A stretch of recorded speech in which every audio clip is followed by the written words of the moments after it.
What if I told you that the most pivotal moment in Charleston's preservation history, the one that turned the tide and secured the future of its most cherished landmarks, was delivered not by a seasoned expert, but by someone who wasn't even on the agenda?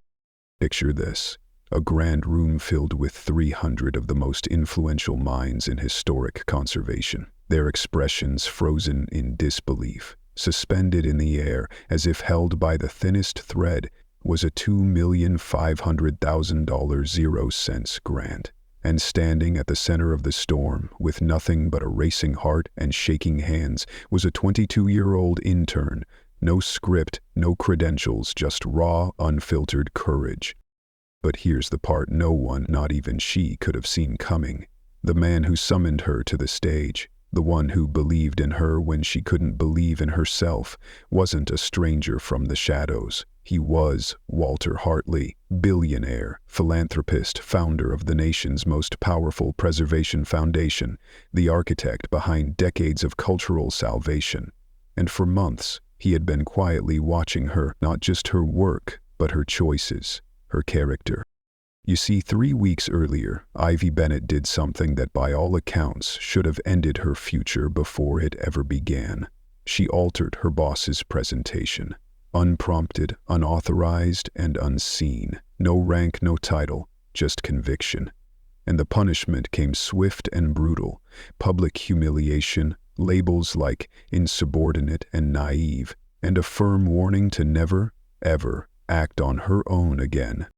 But what Ivy didn't know, what nobody knew, was that her quiet correction would soon become the reason her organization received the largest preservation grant in South Carolina history. This is not just a story about history saved. It's about how a single act of integrity, done in silence, under fear, with no applause, can spark a revolution. It's about the unseen weight of doing what's right when no one is watching, and how that choice can eventually lift you higher than you ever dreamed possible. So if you're ready, let's rewind. Let's travel back to a moment so tiny, so easily dismissed, that it almost vanished into the noise of ordinary life. It's 7:23 a.m. on a Tuesday that, to everyone else, looks like any other, but destiny rarely sends invitations. At the heart of Charleston, tucked between the shadows of time and legacy, sits Maple Grove Hall, a building that wears its history like armor. Its aged brick walls have held a century's worth of secrets, and its tall windows drink in the first gold-streaked light of morning like a ritual. But inside, something rare is unfolding. Ivy Bennett steps into the building 47 minutes before anyone else.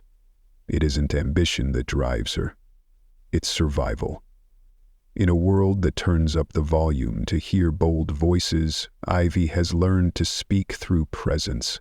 She arrives early, not to impress, but to exist, to carve out a place in rooms that often pretend not to see her. As she glides quietly through the halls, her footsteps merge with the creaks of floorboards that have felt the weight of generations.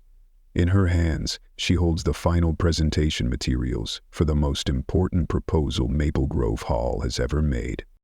The stakes? $2,500,000? 0 cents. Money that could breathe life into Rainbow Row, shielding it from corporate demolition. Money that could keep Fort Sumter standing, a sentinel of memory for another century. Money that could whisper, "You matter," to a city whose past often stands on the edge of erasure. With reverence, Ivy begins organizing the slides, treating them not as documents, but as relics. Then, her breath catches. Her fingers, moments ago calm, begin to tremble. Page 12. Her eyes fixate on a devastating error. Fort Sumter, sacred Civil War ground, is mislabeled as Rainbow Row. And Rainbow Row, the soul of Charleston's resilience, is mislabeled as Fort Sumter. This isn't a typo. It's a fatal wound to credibility. The kind of mistake that could shift a multi-million-dollar legacy into a joke told behind closed doors. She freezes, Her heart pounds so loudly it drowns out logic. She knows these places like chapters in her family's story. Her great-great-grandfather once stood where the first cannon rang out at Fort Sumter. Her grandmother's stories came alive in the vibrant shades of Rainbow Row, each hue a tribute to survival. Ivy knows, but is knowing enough? Doubt invades. Her internal voice rises like a storm. You're just an intern. You fetch coffee. You don't correct experts. What if you're wrong? What if they fire you? The office feels suddenly cavernous, every corner steeped in shadows. The slides, polished and adorned with official logos, feel like monuments she was never meant to touch. And then, a sound. A voice, soft and certain, slices through the silence like a stone into still water. The right thing doesn't require permission.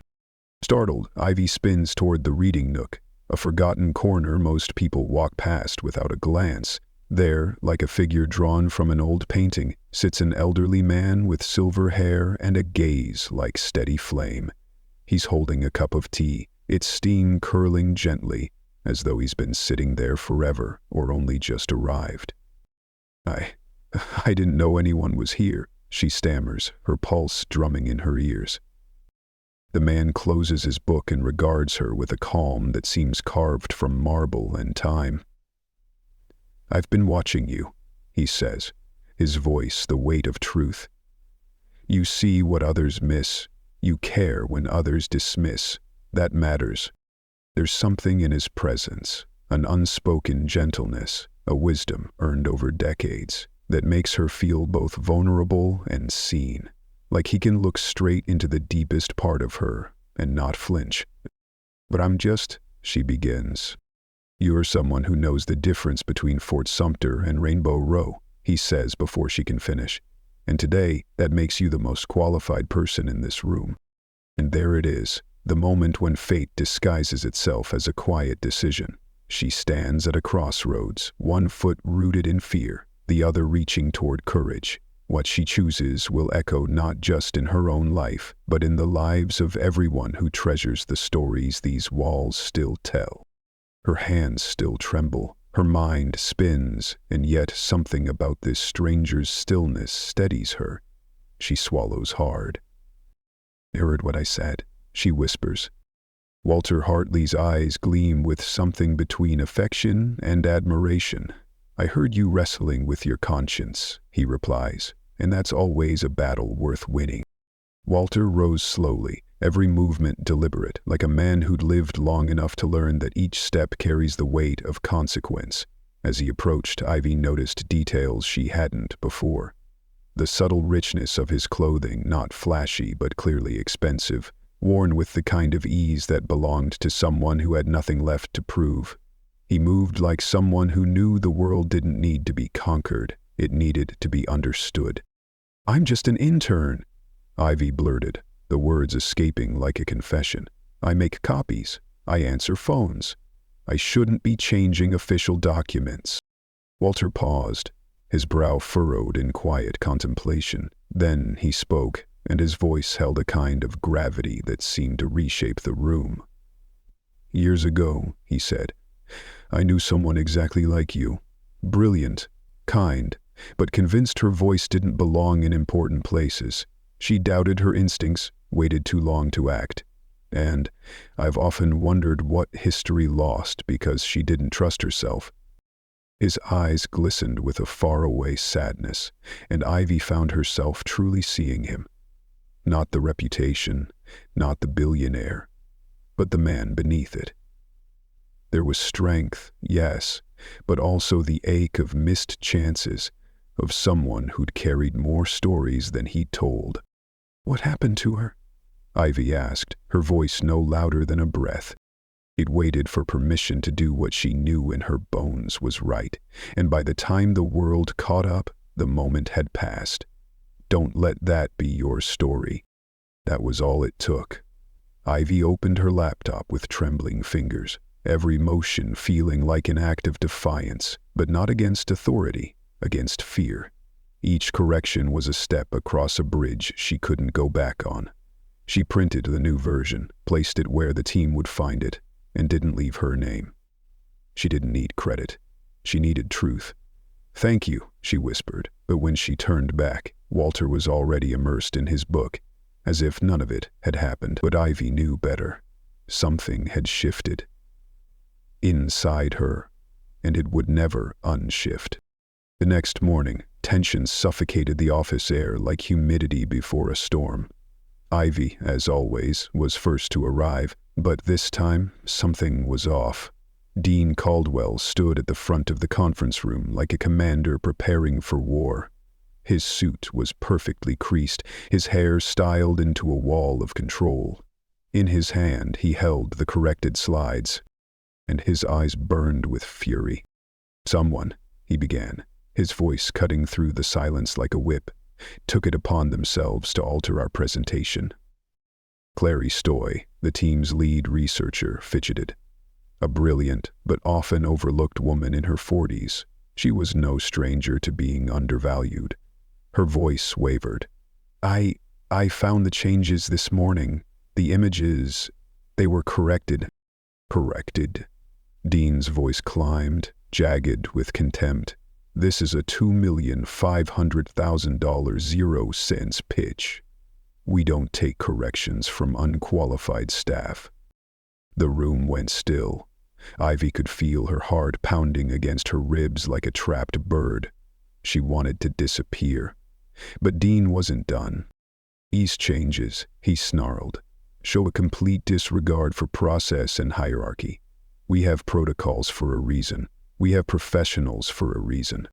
And then his eyes found her. "Evie," he said smoothly, deceptively calm. "You were here early, weren't you?" All eyes turned.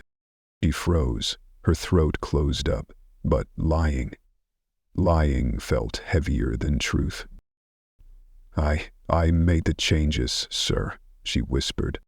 The silence exploded with weight. "You?" Dean's voice cracked like thunder. "A part-time intern believes she can improve work vetted by historians with decades of experience?" Ivy's face flushed with heat, but she met his gaze. "The labels were wrong," she said, voice barely steady. "Fort Sumter isn't Rainbow Row. I don't care who printed it, it was wrong."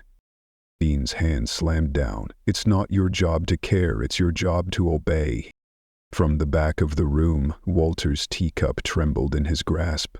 His jaw tightened, but he didn't speak. "Not yet." Dean's voice turned venomous. "This is what's wrong with your generation. You think a family story and Google make you an expert. Let me be clear. You are not a historian. You are a coffee fetcher. That is the role you will return to immediately. Are we clear?" The shame landed like a stone in her chest. Ivy nodded, numb. She turned to leave, and for a split second caught Walter's eye, and in it she didn't see disappointment. She saw pride. Later, Ivy sat curled up in the archive room, surrounded by forgotten history and fragile truths. It was her sanctuary, the only place where time seemed to listen. Her hands cradled her knees. Her eyes were sore. Footsteps, soft and steady, echoed behind her. Mavis Langdon entered with 2 cups of tea. Silver-haired, dignified and wise in a way that came only from loss and living, she settled beside Ivy like she'd always belonged there. "Chamomile," she said softly, "for bruised spirits." Ivy accepted it, fingers wrapping around the warmth like a lifeline. "I made everything worse," Ivy murmured. "Did you now?" Mavis asked with a lilt in her voice. Ivy told her everything, piece by piece, halting and tearful. When she finished, Mavis was silent. Then, gently, she spoke. "When I was your age, I rewrote the entire folklore curriculum for the local schools. No one asked me to, but it was riddled with stereotypes. Lazy, ugly truths. I was dismissed, mocked. But 3 years later, a young teacher used my materials, helped a kid see himself in a story. That boy's now a folklorist, saving Appalachian tales from extinction." Ah. Mavis placed a hand on Ivy's arm. We don't do right because it's easy. We do it because it plants seeds. Some of those seeds won't bloom until long after we're gone. Ivy's voice cracked. Maybe I was wrong. Were the labels incorrect? Yeah. Then you weren't wrong. You just forgot that truth doesn't always wait for permission. Mavis's eyes clouded. I had a daughter once. Bright. Curious. She would have been your age now. I lost her when she was 17, a car accident. But watching you, I see her again. In the way you care. In the way you fight when it'd be easier to fold. Tears welled up, not from shame, but from something sacred, recognition. Don't let them silence you, Mavis said. Some of us have waited our whole lives for voices like yours. As night fell over Charleston, golden light streamed into Maple Grove Hall. Walter sat alone in his usual chair, the one from which he watched without needing to be seen. He wasn't reading. He was holding a photograph. A young woman, eyes full of fire and gentleness, smiled up from the image. Margaret, he whispered. And in that moment, the pieces of Ivy's story, Walter's past, and Mavis's grief wove together into something unspoken, but eternal. Walter's voice cracked slightly. A whisper meant more for memory than the present. He stared at the photograph in his hand, its edges rounded and soft, like something touched too many times with reverence. You would have loved this girl, he murmured, his voice thick with decades of longing. She's just like you were, sees everything, questions nothing about herself. The woman in the photo, Marguerite, stood smiling in front of a small white house, one hand resting on a picket fence, her eyes full of quiet dreams. Walter traced her image with the pad of his thumb, as if he could reach through the years and touch her once more. Remember how you used to correct those historical markers around town? He asked her softly. How you'd find a misspelled name, a wrong date, and you'd write letters to the Historical Society, always so polite, so careful not to offend. His voice thickened as he exhaled. They never listened. They told you to go back to your garden, called you just a housewife with too much time. But you were right. You were always right. The office around him was still, save for the low hum of Charleston's evening life and the slow tick of the antique clock above his head. Then came the soft click of footsteps, hesitant and almost weightless. Ivy. She moved through the space like a ghost, wrapped in the fog of the morning's humiliation. Ivy, Walter called gently. She froze, startled, then turned to face him. Yes, sir? Do you believe in what you did? The question didn't demand a fast answer. It was offered like an open hand. Ivy hesitated, then stepped closer, letting the question settle into her bones before she answered. Ivy caught the edges. Yes, she said. I know I was right. Fort Sumter and Rainbow Row, they're not just different places. They carry different legacies. Getting that wrong in a preservation pitch, it would have made a mockery of the whole thing. Then why do you look so defeated? She swallowed hard, eyes shimmering in the low light. Because it didn't matter. Because no one wanted to hear it. Because I'm just the intern who makes coffee and alphabetizes file folders. Walter carefully placed the photograph back in his wallet, then looked up at her with eyes full of untold stories and things left unsaid. I once loved someone who thought the same way, he said. Smart, kind, precise, but always waiting for someone to validate her brilliance. Brilliance. What happened to her? Walter looked toward the window, where twilight was bleeding across the skyline. His voice turned soft. She died before she realized how much she mattered, Before she saw the ripples she set into motion with her quiet corrections. She died thinking she hadn't done enough. But I know better. He stood, gazing out as the last light faded into dusk. Truth doesn't need permission, Ivy. It doesn't need a title or applause. It only needs someone brave enough to speak it, even if they're whispering. Ivy's throat tightened. I don't feel brave. Brave people rarely do, Walter said, his smile tinged with memory. They just do what needs doing, anyway. 1 week later, the hum of routine returned to Maple Grove Hall. The staff moved with practiced focus, but tension still flickered in every conversation. The biggest presentation of their careers loomed just days away. At her desk, Clarice Doyle sifted through the mail with her usual precision. Her coffee sat forgotten, cold and untouched. Her mind was elsewhere, on slide transitions, citation formats, timelines. Then she paused. In her hands was a thick, cream-colored envelope with an embossed seal. She blinked.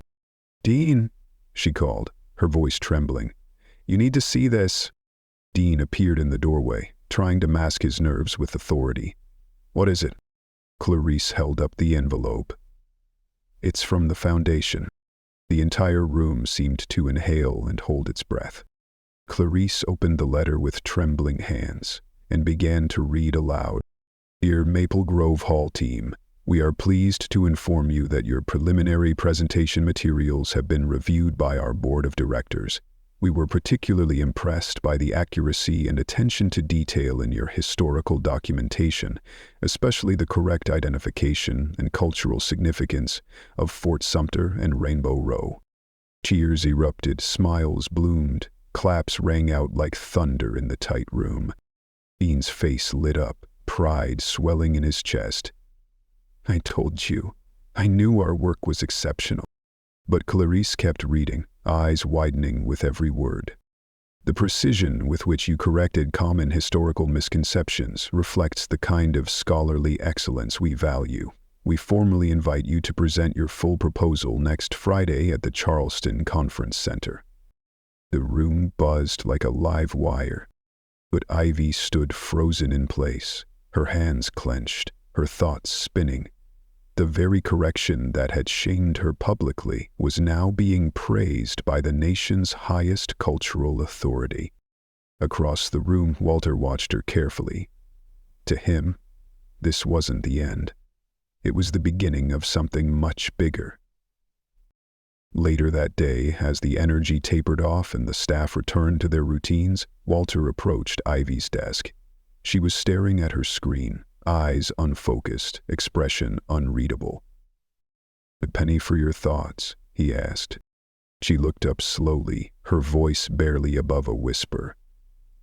"They're celebrating because of what I did, the thing I got punished for. And no one even knows it was me. Does that bother you?" She thought for a moment. "It should, shouldn't it? I should want credit. I should want people to know. But you don't." She shook her head, surprising herself with the certainty. "No, I want the history to be honored. I want those buildings protected. That's all." Walter nodded, his smile soft. "Margaret would have said the same thing." "Who was Margaret?" His expression turned distant, tender. "Someone who believed in the power of small things, quiet acts, the invisible scaffolding that holds everything together." The week flew by in a whirlwind of revisions, late nights, and mounting pressure. The office transformed into a war room, with timelines papering the walls and laptops burning with data. Clarice worked herself ragged, the bags beneath her eyes darkening, her hands shaking from exhaustion. Dean ricocheted between confidence and crisis, barking orders 1 minute, fretting over word choice the next. "We cannot afford even the smallest mistake," he declared. But only Ivy noticed the way Clarice's hands shook during rehearsals, the way the stress was beginning to erode her perfection. She saw it all, the tiny missteps, the mounting fear.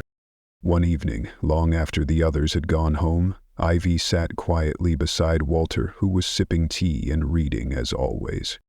"Mr. Walter," she said softly, "do you think I'll ever be brave enough to speak up? About more than just a slide label?" He put down his book and turned to her fully. "What would you speak about, if you could?" "History," Ivy said, "but not the dates and names. The stories, the reasons they matter, the memories they carry, the lessons we forget." Walter smiled. "And you think you haven't already been doing that?" Ivy blinked. "I suppose. In small ways." "Small ways," he said, "have a way of becoming big ones. When we're ready." Their conversation was interrupted by soft footsteps. Clarice stood in the doorway, her shoulders hunched, her eyes rimmed with fatigue. "I'm sorry," she said, voice cracking. "I didn't realize anyone was still here. I came back to practice again. I keep forgetting the technical parts about the restoration process." Walter and Ivy exchanged a look. Then Ivy stood and smiled gently. "Would you like to practice with us?" "Ivy," Walter says softly, his voice filled with warmth and hope, "would you please join us on stage?" The room holds its collective breath as every pair of eyes pivots to the back. Ivy freezes. For a long second it feels like her feet are bolted to the floor, her heart clattering against her ribs like it's trying to escape. She sees faces she doesn't recognize. People she's read about in articles and seen quoted in preservation journals. People who matter, and she doesn't. That voice, the one that had haunted her in the archives, whispered in her ear during Dean's tirade, creeps in again. "You don't belong here. You're just an intern. This is too much. Walk away." But another voice, quieter yet steadier, rises inside her. Margaret's voice, Mavis's, Walter's, her grandmother's, the women who noticed things, who cared about truth even when it was inconvenient. And suddenly she knows. She boozed. Each step toward the stage is an act of defiance, not against Dean or hierarchy, but against her own fear, against every moment she's ever doubted her place in the room. The whispers ripple like wind through tall grass. "Who is she? What's going on? Is this part of the pitch?" By the time she reaches the stage, her fear hasn't left, but it's no longer in control. Dean hesitates, then thrusts the microphone at her with a forced half-smile that doesn't reach his eyes. There's panic in his posture, like he knows control is slipping away. The stage lights are blistering. Ivy squints into the brightness and sees only outlines, vague shapes beyond the glare. She grips the microphone like a lifeline. "Hi," she says, her voice shaky but clear. "My name is Ivy Bennett." There's a pause. A silence that feels as fragile as spun glass. Then she breathes. Not a shallow inhale, but a deep, full breath from her core. She begins again, stronger this time.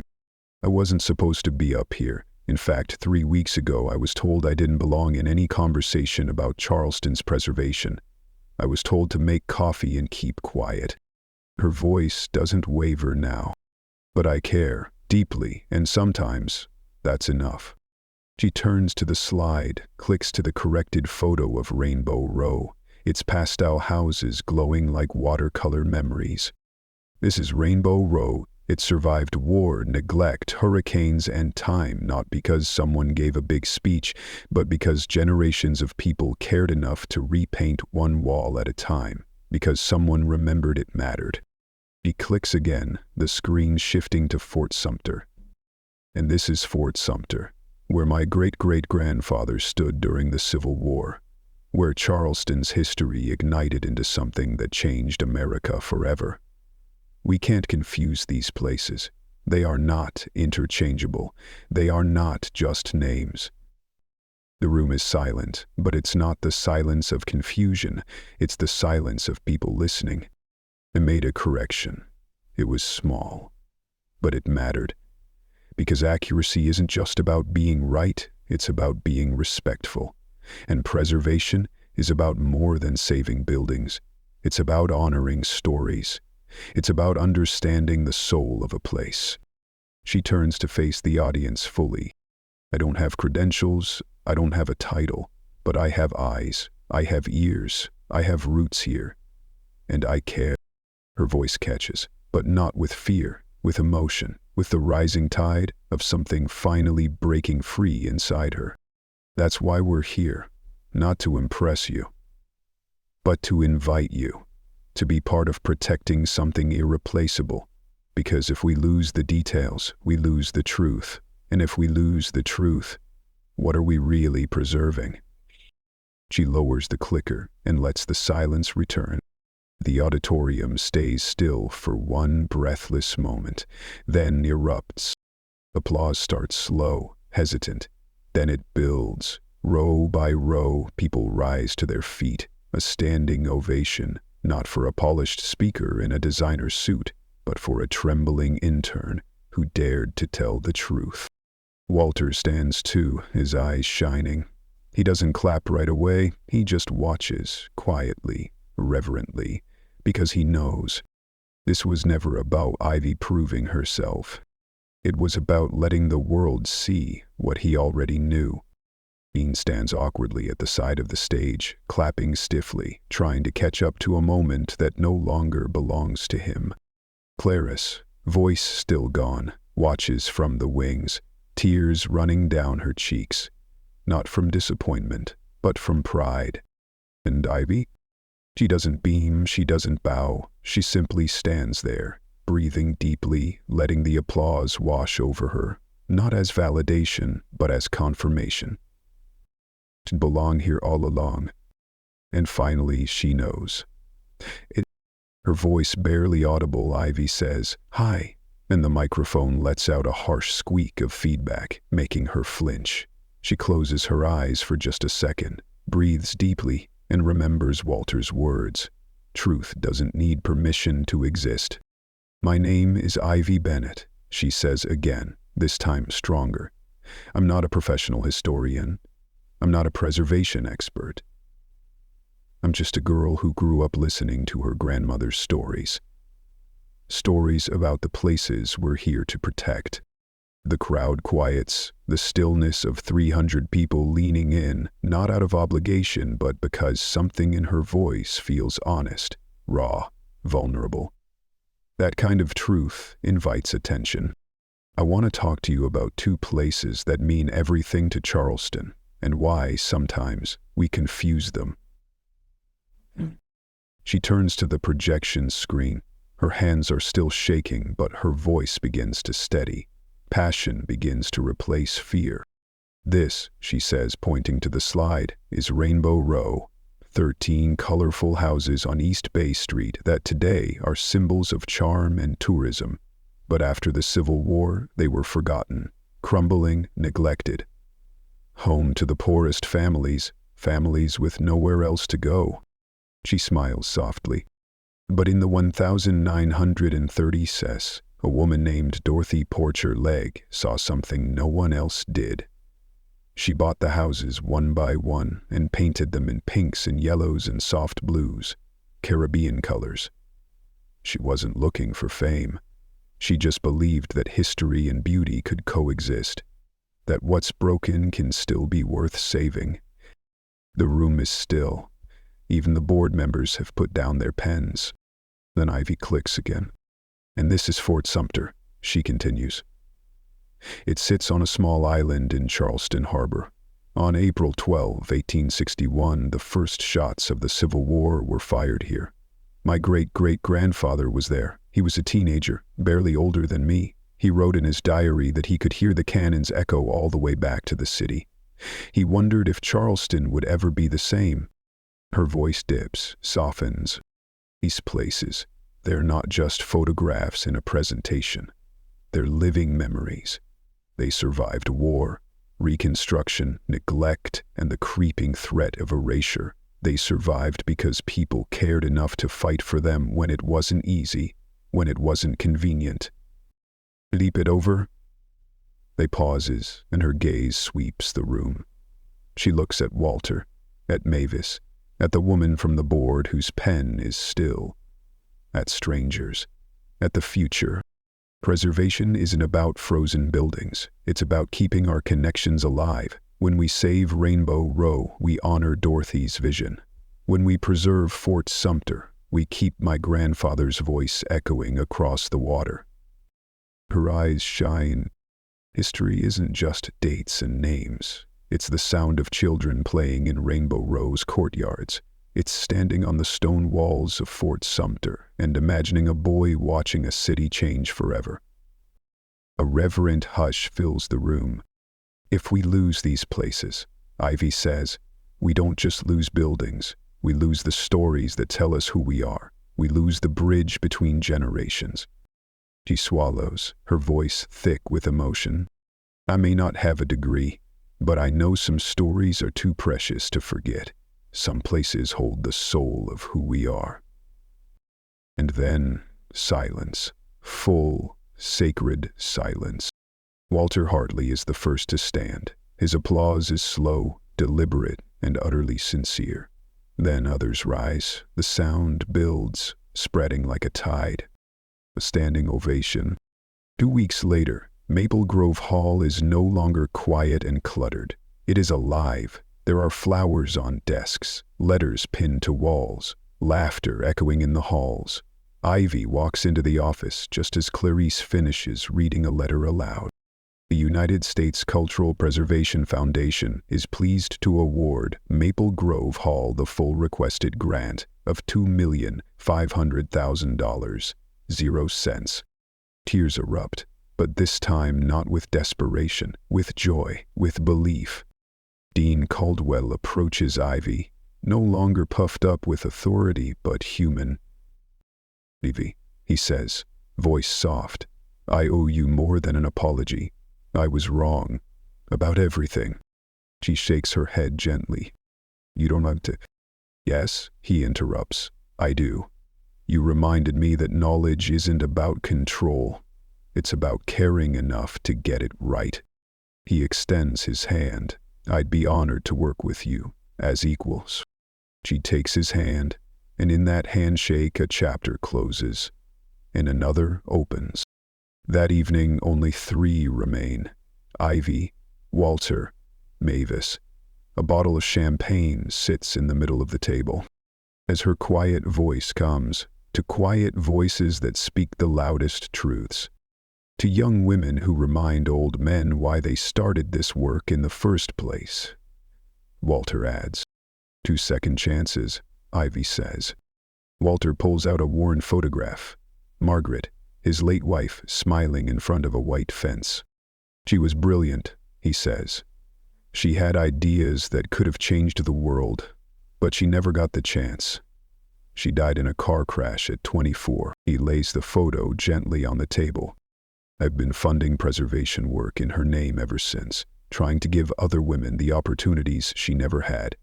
When I saw you, I saw her courage, the kind she never got to grow into. He looks at her. We're offering you cultural heritage specialists. It's not charity. It's what you've already earned. Mavis reaches for Ivy's hand. My daughter would have been proud. 6 months later, Charleston breathes with life and memory. Ivy stands at the front of a new exhibit hall, speaking to a diverse tour group, children, students, elders. Rainbow Row wasn't always a postcard, she tells them. It was nearly torn down. A child asks why.